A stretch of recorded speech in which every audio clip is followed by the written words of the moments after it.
It was supposed to be a fresh start, my new home, my dream ranch. The excitement was through the roof, and everything was in place.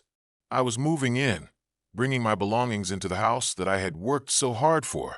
But little did I know, this day was about to take a shocking turn. As I was unloading boxes from the truck, I saw her, a woman, mid-50s, standing by the gate, glaring at me. I smiled politely, thinking she might be a neighbor, just checking out the new resident.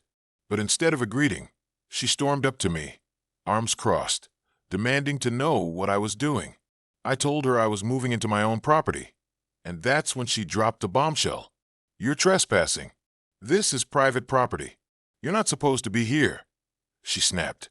Confused, I explained that I had bought the ranch a few weeks ago, showing her the keys and even the paperwork I had in my bag.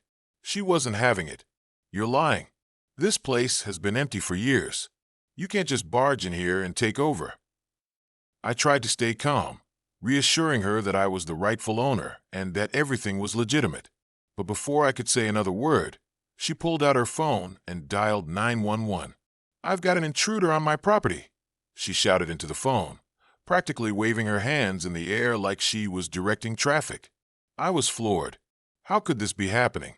I was on my own land, legally moving in, and now I was being accused of being an intruder? The officer on the other end of the line didn't sound too convinced, but she was persistent. The next thing I knew, a police car was pulling up, sirens blaring. I greeted the officers, who were just as confused as I was when I showed them the paperwork. After a quick call to the real estate office to confirm the ownership, the officers took a step back and looked at the woman with disbelief. "You're telling me you called us for this?" one officer asked. She didn't have much to say after that.